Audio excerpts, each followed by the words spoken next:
Hello, kita ketemu lagi. Kali ini pada pertemuan kedua kita akan mempelajari skill yang berbeda. And today we're going to learn about listening comprehension in TOEFL, especially on part B, long conversation. Apa itu long conversation atau yang biasa kita ketahui dengan percakapan panjang? Mari kita temukan jawabannya pada pelajaran kali ini. Pada hari ini kita akan mempelajari 3 hal, yaitu yang pertama adalah overview mengenai long conversation. Apa itu long conversation and so on. Yang kedua, kita akan belajar procedure, bagaimana tata cara kita mengerjakan long conversation. Kemudian yang selanjutnya adalah skills to master. Jadi skill-skill apa saja yang akan kita butuhkan untuk menjawab pertanyaan panjang pada section B listening comprehension ini. Nah, apa itu long conversation? Nah, long conversation is part B of the listening comprehension section. Jadi, percakapan panjang merupakan part B atau second section, sesi kedua dari listening comprehension pada TOEFL test. Nah, long conversation sendiri terdiri dari 2 percakapan panjang dan each of the long conversation will be followed by a number of questions. Masing-masing percakapan panjang akan diikuti oleh serangkaian pertanyaan yang terkait dengan percakapan panjang tersebut. Anda bisa mengecek pada halaman 30 hingga 31. Kemudian, tema apa saja atau topik-topik apa saja yang akan kita temui pada long conversation? In long conversation, it is often about some aspect of school, like how difficult a class is, how to write a research paper, how to register for a course, etc. Jadi, pada percakapan panjang, topik-topik yang biasanya muncul terkait dengan aspek sekolah dan kampus. Seringnya mengenai bagaimana sulitnya sebuah kelas, atau bagaimana menulis sebuah paper penelitian, atau bagaimana cara mendaftar sebuah kursus, dan lain sebagainya. Bisa juga topik tersebut mengenai general living atau kehidupan sehari-hari. Misalnya saja seperti renting an apartment atau menyewa apartemen, kemudian playing sports atau bermain berolahraga, atau yang ketiga going to the bank, pergi ke bank. Topik-topik yang diujikan juga biasanya mengenai berita-berita yang sedang tren di United States. Misalnya saja seperti desalinasi, recycling of used product atau pendaur ulangan produk, atau natural phenomenon, yaitu fenomena-fenomena alam.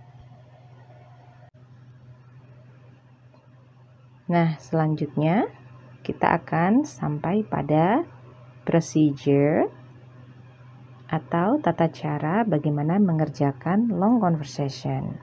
Ketika mengerjakan long conversation, tentunya teknik atau strategi yang akan kita pakai berbeda dengan sesi listening sebelumnya, yaitu short dialogue. Berikut ini merupakan prosedur saat mengerjakan long conversation. Yang pertama, if you have time, preview the answers to the question. Atau dengan kata lain, jika ada waktu, kita tinjau jawaban-jawaban yang ada di buku. Kenapa? Karena dengan memahami jawaban-jawaban atau dengan membaca jawaban-jawaban di buku tes, kita akan bisa mengira-ira pertanyaannya apa saja nanti. Kemudian yang kedua, listen carefully to the first line of the conversation. Berbeda dengan short dialogue atau dengan sesi sebelumnya di mana kita akan fokus pada second line, maka di dalam long conversation kita justru harus fokus pada baris-baris awal percakapan panjang. Kenapa? Karena biasanya di situ kunci topik-topiknya. Yang ketiga, while listening, follow along with the answer in your textbook and try to determine the correct answer. Jadi, Saat percakapan panjang diputar, kita bisa mengambil manfaat dengan cara sembari mendengarkan percakapan panjang, mata kita bergerak menelusuri jawaban-jawaban yang ada di textbook. Kenapa? Dengan begitu, kita akan terbantu untuk fokus memahami isi dialog atau isi dari long conversation. Yang selanjutnya, yang keempat, guess even you are not sure. Karena dalam TOEFL test tidak ada penalti, maka diisikan saja. Yang kelima, use any remaining time to look ahead at the answer to the question that follow. Jadi kalau kita punya waktu sisa, jangan kita pakai untuk melamun, tetapi kita pakai untuk melihat jawaban-jawaban yang akan ditanyakan. Oke, next slide. Kita sampai pada skills to master. Di sini ada 3 skill yang akan kita pelajari, yaitu skill 7, the questions, skill 8, the topics, skill 9, the order of the answer. Apa saja itu mereka? Mari kita lihat detailnya. Skill 7, the questions. Skill 7, pertanyaan. Oke, kenapa kita belajar tentang pertanyaan? Karena dengan mempelajari pertanyaan, kita bisa anticipating questions. Why? Oke, kenapa harus mengantisipasi pertanyaan? Karena pertanyaannya tidak tertulis dalam buku textbook. Oke, jadi yang ada di dalam buku textbook hanya jawaban-jawaban. Nah, anticipating question is very helpful. Why? Because it helps us to get focus as we listen. Jadi, dengan memahami pertanyaannya, kita akan menjadi lebih fokus ketika mendengarkan long conversation. Kemudian, you can do it by reading the answer on your textbook. Contohnya, example from the paper TOEFL test. In your textbook, you read A. On Monday, B. Next week, C. Tomorrow, D. After class. Nah, dengan membaca keempat jawaban ini, maka kita bisa mengira-ira bahwa pertanyaannya terkait dengan waktu. Nah, try to anticipate the question. Nah, di skill 8 kita belajar mengenai the topic. As you listen, thinking about the topic or the subject or the main idea of each conversation. Jadi ketika kita mendengarkan, maka kita akan bisa mengira-ira apa sebenarnya topik yang sedang dibicarakan oleh para speakers. Kemudian, first or two sentences generally give the topic, asking yourself what the topic is. Contoh dari skill 8 atau the topic. Okay, example from the paper TOEFL test. On the recording you hear. The narrator said, listen to the conversation between two students. The man, what did you think of the history exam? The woman answered, that was the hardest exam I've ever seen. The man, and it wasn't just hard, it was long too. Mendengarkan percakapan tersebut, kita akan berpikir bahwa the topic of the conversation is a very long and difficult history exam. Bagaimana kita tahu? Karena kita bisa mendapatkan kunci-kunci dari percakapan itu, misalnya dari history exam, hardest exam, and long. Jadi kata-kata yang saya garis bawahi di situ merupakan kata kunci yang akan membantu kita memahami topik conversation. Selanjutnya, kita sampai pada skill 9, the order of the answers. Urutan dari jawaban. Generally, the answers are found in order in the conversation. Jadi, biasanya jawaban-jawaban yang ditemukan pada pertanyaan tersebut berurutan dari dialog atau percakapan panjangnya.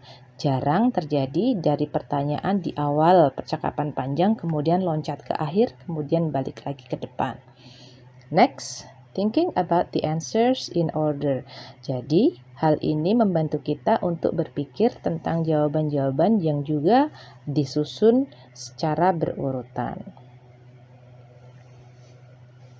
Nah, ini contoh dari skill 9. Example of the paper TOEFL test. On the recording you hear the narrator, question 1 and 2. Listen to the students on a university campus. A man, can you help me? I'm lost. And the woman answer, sure, where are you trying to go? The man, I have a class in Stanfield Hall at 3. I thought I knew where I was going, but I guess I was wrong. The woman, you certainly are lost. Stanfield Hall is on the other side of the university. I'm heading in that direction. Come on with me and I'll show you the way. The man, thanks, you're a lifesaver. Then, on the recording, you hear the narrator say, what problem does the man have? Number 2, where is Stanfield Hall? At the same time, in your textbook you read. Pada waktu yang bersamaan, di buku tes kita membaca yang pertama, he's sick, he's lost, he's tired, he's broke.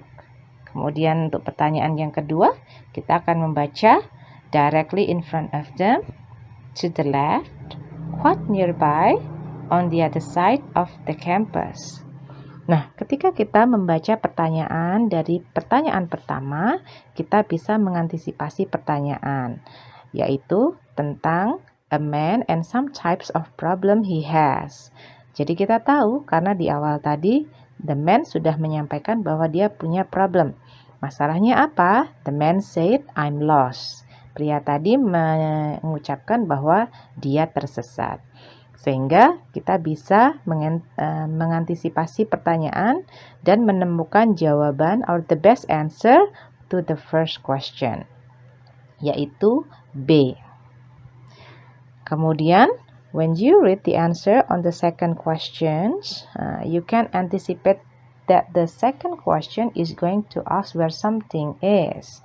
Bagaimana kita tahu? Karena di situ menunjukkan lokasi-lokasi dari sebuah tempat. Nah, ketika the woman bertanya, explain that Stanfield Hall is on the other side of the university, maka kita tahu bahwa the best answer is D, on the other side of the campus. Nah, pada skill 9 intinya adalah when reading the answer of the first questions, itu sama halnya dengan anticipating that the first questions.